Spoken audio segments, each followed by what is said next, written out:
Sini aja. Assalamualaikum warahmatullahi wabarakatuh. Selamat pagi pemirsa, berjumpa lagi di Hidup Sehat bersama saya Dr. Sabriana Raisa. Dan pastinya saya tidak sendiri, ditemani oleh partner saya. Iya, saya Dr. Vito Damai. Dan kali ini pastinya kita sudah lihat bagaimana jantung. Jantung itu organ yang unik karena Anda nggak bisa perintah jantung itu seenak-enaknya. Kalau napas masih bisa. Coba berhenti napas sebentar, tahan napas bisa. Ke jantung, coba jantung berhenti sebentar. Nah, jangan lama-lama. Dan memang nggak bisa juga ya. Nah, itu perbedaannya serangan jantung dan juga sumbatan jantung itu kita akan bahas pada kali ini Hidup Sehat ya. Tapi sebelum itu kita kenalkan dulu ya. Hari ini kita istimewa sekali bersama dengan Dr. Diki Fahri, spesialis BTKV bedah toras kardiovaskular. Selamat pagi dokter. Selamat Apa kabar pagi. dokter, baik dok? Baik, alhamdulillah baik. Salam jantung sehat nih pasti ya. Ya baik dokter, ini ada fakta mitos yang pertama mengenai jantung ya dokter ya. Penyakit jantung ini akan lebih mudah ditangani dokter bila terdeteksi di awal. Ini fakta atau mitos dok?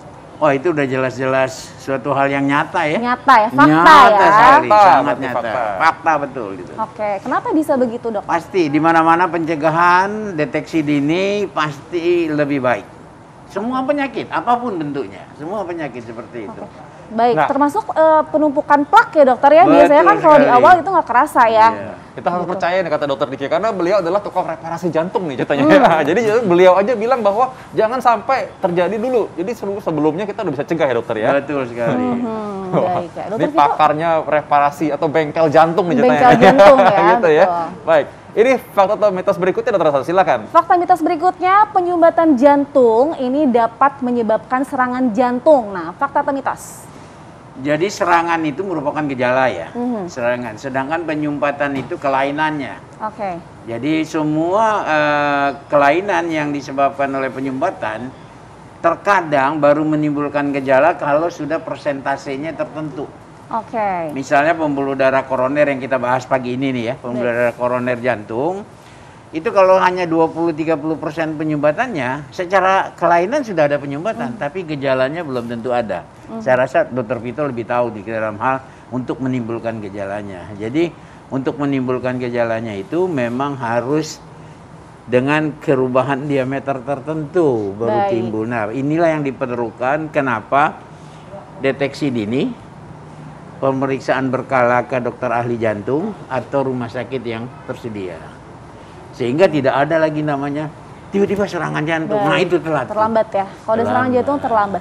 Berarti dapat dikatakan fakta ya, penyumbatan jantung dapat menyebabkan serangan jantung. Fakta, karena itu justru kita mau melihat sebelumnya ketika terdeteksi misalkan penyumbatannya berat sekali, pembuluh darah ada 3, apalagi pembuluh darah utama tersumbat juga. Nah, dokter Diki nanti akan buka lagi penyumbatan tersebut, akan bangkit supaya nanti ada bypassnya. Wah, bypass itu seperti apa dokter Diki? Nanti kita akan bahas setelah ini, tetap di Hidup Sehat.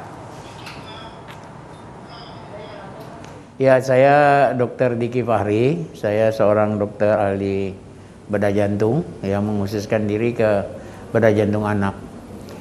Dari sekolah di FKUI sebagai dokter umum saat itu, saya masuk di tahun 80.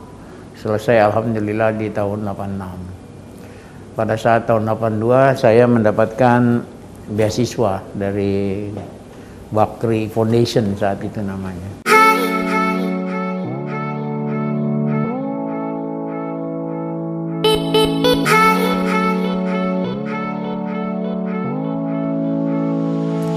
Peran sebagai seorang tenaga medis sangatlah penting untuk meningkatkan kualitas hidup banyak orang.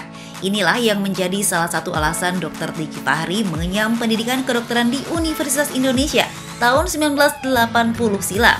Yang kini juga turut menjadi seorang pendidik para dokter muda di Rumah Sakit Pendidikan Harapan Kita.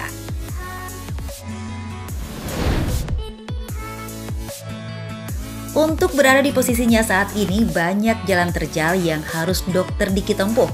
Mulai dari sulitnya menjalani pendidikan sebagai seorang dokter, hingga masalah finansial yang tergolong tak sedikit. Beruntung, ia bersama ke-20 orang mahasiswa kedokteran lainnya menerima beasiswa pendidikan dari Yayasan Haji Ahmad Bakri tahun 1982 sebagai bentuk komitmen Yayasan Ahmad Bakri terhadap dunia pendidikan dan kesehatan di tanah air.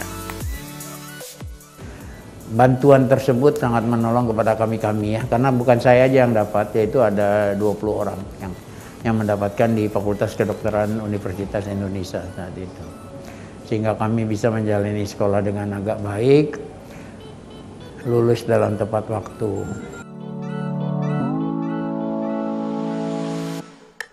Dr. Diki Fahri kini menjabat sebagai seorang tenaga ahli bedah jantung anak di Rumah Sakit Rujukan Jantung Tanah Air, yaitu Rumah Sakit Harapan Kita.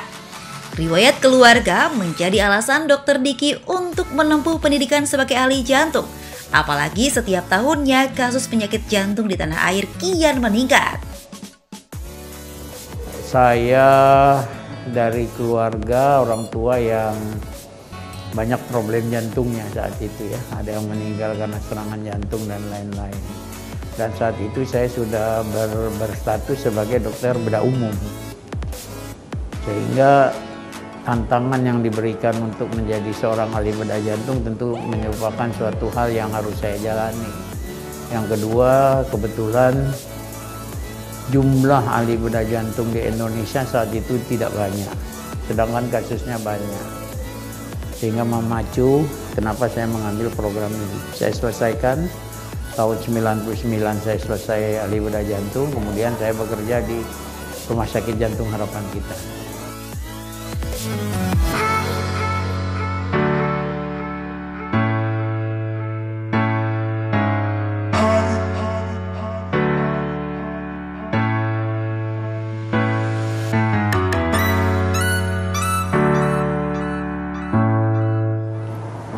Pemirsa, Anda bisa bayangkan bagaimana jantung itu berdenyut memompa setiap saat dan apabila jadi mogok tiba-tiba. Nah, Dr. Diki ini adalah pejuang untuk memperjuangkan jantung seseorang bisa kembali tetap bisa bekerja dan menghidupi seseorang manusia. Nah, ini beliau ini adalah seorang penerima beasiswa dari Bakri Foundation ya, dan akhirnya ternyata sekarang beliau ini tentu berkontribusi sangat besar untuk rakyat Indonesia saat ini. Ya. Nah, Dr. Diki, pertama-tama saya bisa katakan saya salut sekali sama Dr. Diki ya. Iya. Dok, ini sebenarnya kan tadi kan perjuangan untuk bisa membuat Indonesia lebih sehat dan juga tentunya saja kan ada orang juga ternyata yang sudah jantungnya terlanjur mogok begitu ya.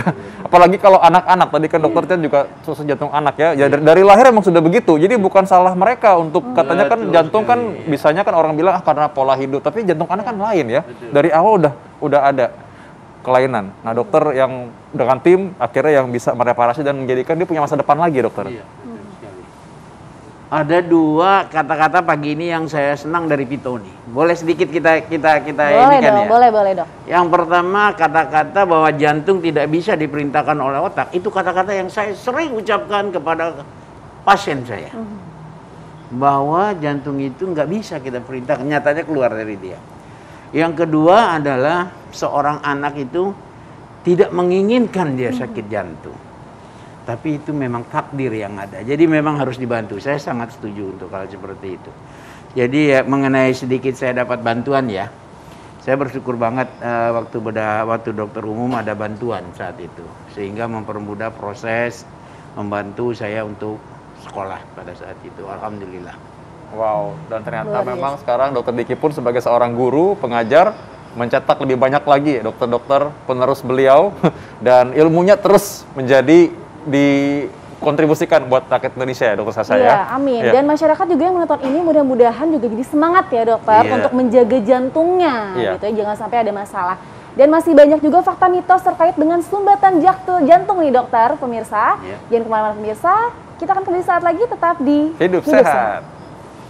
Ya, kembali lagi di Hidup Sehat pemirsa. Olahraga itu ternyata banyak sekali ya, dan ada beberapa olahraga yang dapat memperkuat jantung. Jangan lupa untuk olahraga di rumah yang tadi sudah ditayangkan di tayangan berikut pemirsa. Dokter Vito, ada fakta mitos selanjutnya apa nih? Oh iya, sekarang kita tanya fakta mitos ya dokter ya lagi ya. Oke, baik dokter. Ini masyarakat perlu tahu dan perlu kita konfirmasi ini ya. Sumbatan jantung ini bisa diatasi dengan pasang cincin. Wah, dikira tunangan kali. Namun pemasangan cincin ini masih bisa nyempit lagi. Nah, ini kalau pasang cincin terus sempit lagi. Ini mitos atau fakta? Ya, jadi saya rasa ini bukannya mitos ya. Kenyataannya memang ada fakta, seperti itu. Jadi fakta ini. Jadi apa yang kita kerjakan, yang kita lakukan untuk menolong seseorang yang terkena serangan jantung karena penyumbatan, itu kan banyak ya. Salah satunya tadi disebut oleh Vito adalah dengan cincin ya. Setelah itu yang paling penting adalah lifestyle-nya berubah. Kalau tidak berubah dia akan nyumbat. Gitu loh.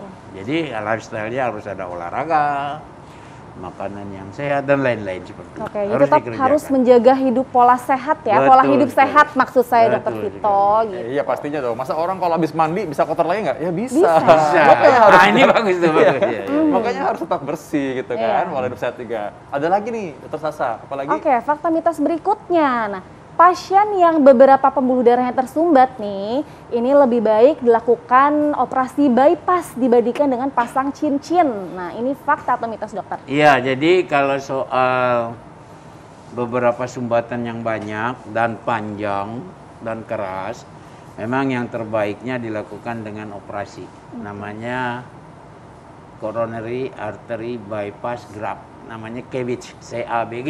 kurang Oke. lebih. Kita ngambil pembuluh darah dari diri sendiri, bisa dari arteri radialis, internal mamari, atau dari vena. Itu kita sambungkan, kita bikin flyover. Sehingga aliran ke distalnya lebih lancar. Oke, makanya namanya bypass ya, bukan cuma Bypass. jalan aja ya. Iya, Ternyata seperti pembuluh bypass darah seperti juga itu. bisa. Kita bayangin jalan layang aja deh. Ya kalau jalan Sudirman macet gitu kan, bikin jalan layang lagi baru. Nah, itu makanya operasi yang dilakukan oleh Dokter Diki misalkan Iya. dan tim gitu.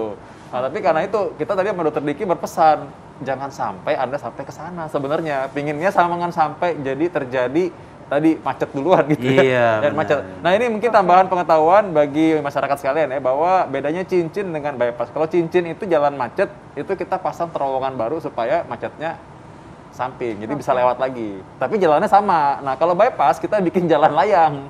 Macetnya di bawah jadinya, jalan layangnya yang lebih lancar. Gitu bedanya secara Oke. umumnya gitu. Makanya tadi kalau si macetnya banyak nih, mending bypass aja gitu yang lebih baik. susah kan bangun terowongan kalau macetnya Betul. banyak ya gitu. Jadi dengan Baik. bypass aja langsung di Iya, atas. Baik. Fakta mitos selanjutnya dokter. Iya. Nah, orang kurus ini katanya tidak terlalu beresiko terkena serangan jantung. Ini fakta atau mitos? Udah Dok? jelas mitos ya. Mitos. Tidak Hati-hati melihat nih. berat badan ya. Itu udah jelas itu tidak berat badan. Karena ada aja orang kurus yang lemak profilnya tidak bagus, ada gula darah, tidak harus gemuk. seperti Ada yang itu. merokok apalagi ya dokter Iya. ya. Nah, jadi menurut saya tidak bisa dari postur, tidak bisa seperti itu.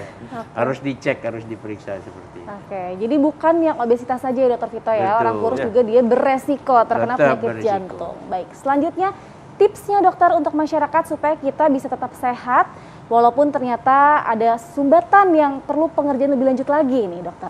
Yang pertama, kenali gejala. Gejala yang klasik ya. Gejala yang klasik adalah nyeri dada yang menjalar, bisa ke punggung, ke rahang, ya. Nah, bisa seperti itu. Terutama kalau ada aktivitas. Dan kalau seandainya masih tetap ada dalam keadaan istirahat, udah hampir 100% itu seperti itu kelainan. Nah, segera lakukan pemeriksaan ke dokter ahli jantung. Di rumah sakit terdekat lah, kan dokter jantung udah menyebar kemana. Nah, yang paling penting adalah yang tadi sebelumnya saya katakan, pemeriksaan berkala, namanya medical check up. Medical check up. Nah, sekarang banyak medical check up yang harus bisa dilakukan. Jangan timbul gejala dulu, coba periksa tentang gula darah, berat badannya, periksa lipid profilnya seperti itu, sehingga bisa di-adjust dari awal, jangan sampai timbul dulu baru di-adjust gitu loh. Iya. Nah, tentu olahraga itu yang paling Iya. penting. Karena juga penyakit jantung usia muda juga bisa. Oh, ada, Oh, iya, sekarang justru. udah cenderung. Dulu kita katakan regular MCU itu umur 40 ke atas, sekarang udah sampai 30 ke atas kita udah sarankan. Nah, dokter Vito Iya. pasiennya banyak Iya, yang sakit jantung. iya banyak yang usia muda. 30-an tahun juga ada. Benar. 30 tahun Makanya tadi kita menekankan tadi apa dokter Diki katakan ya, bahwa kalau kita lihat mobil tuh misalnya ya, mobil kan gimana cara merawat mobil yang baik? Jangan cuma cuci aja, cuma panasin tiap hari, enggak. Harus servis rutin juga. Betul, Jadi kita harus tahu ya, jangan-jangan walaupun mobil mengkilap, taunya olinya udah habis. Nah, Betul. itu nggak kelihatan. Sama Betul, kayak jangan manusia nunggu juga. rusak dulu ya dokter Vito ya. Iya, jangan keburu harus direparasi dulu. Walaupun beliau adalah pakarnya nih reparasi jantung ya, dokter Diki. Iya, iya. Terima kasih dokter Diki waktunya waktunya. Sama-sama, Dr. Diki, terima semoga kasih selalu sehat banyak juga. Vito. Terima kasih banyak Esa. Dr. Diki. Terima kasih banyak. Nah, selanjutnya Dr. Vito, kita akan membahas suatu hal yang ada di lingkungan kita nih, yaitu buah mengkudu. Dr. Vito suka buah mengkudu? Wow, bau mengkudu. Aduh, Aku malah langsung. pengen tahu bau mengkudu kayak apa tuh ya. Nah, sebentar lagi kita akan tahu nih, katanya banyak khasiatnya untuk kesehatan. Sesaat lagi pemirsa tetap di Hidup Sehat.